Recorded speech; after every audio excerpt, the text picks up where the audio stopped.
嗨，我是九爷。我做过很多非遗，但是有一门非遗，我学了6年才入门。第一次进剧社的时候，我17岁。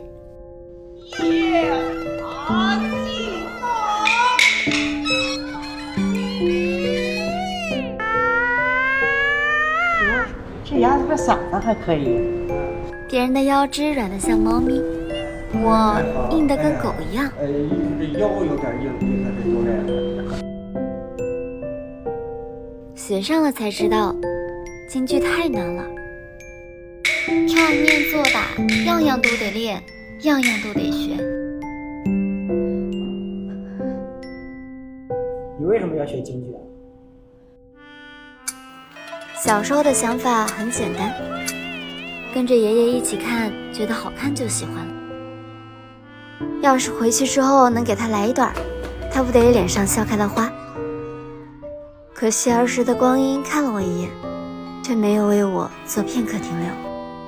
那一年爷爷离开了，那一年我才只能跑龙套。但我还是希望自己有一天也能拥有舞台。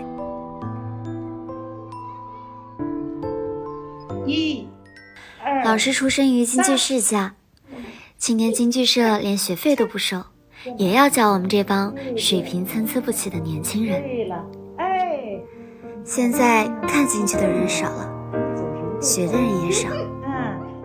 剧社坚持自费演出了10余年，就是怕大家没有机会亲眼看到，领略不到这样的美好。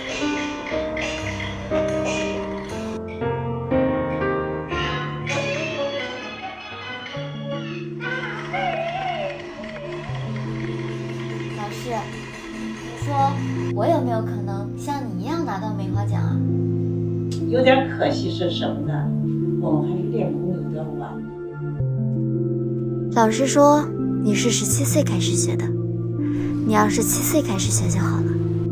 他说现在时代不一样了，再厉害的角儿也是锦衣夜行。别说你举不起火把，就算你举着火把站在最高处，又能有几个人能看见呢？也许我注定无法成为那个最优秀的人，但是我可以唤醒更多优秀的人，这也很好啊。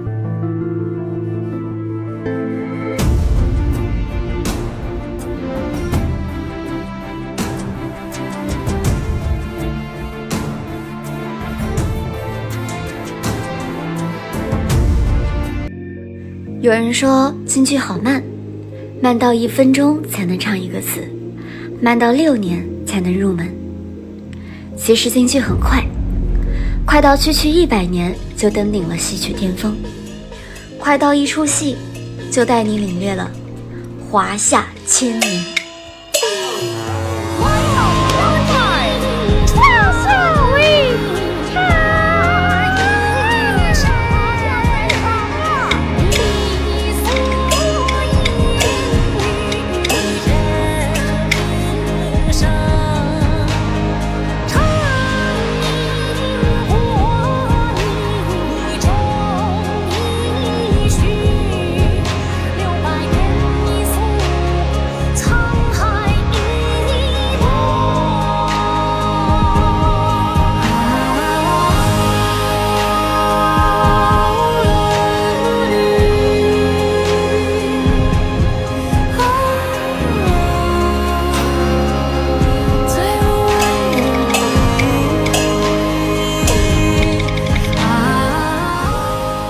有的人登高一呼，照亮的是山下的人；有的人拼尽全力，也只能烧成一盏烛光。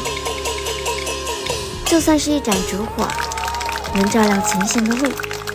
当有更多的人看到，当我变成我们，那便值得。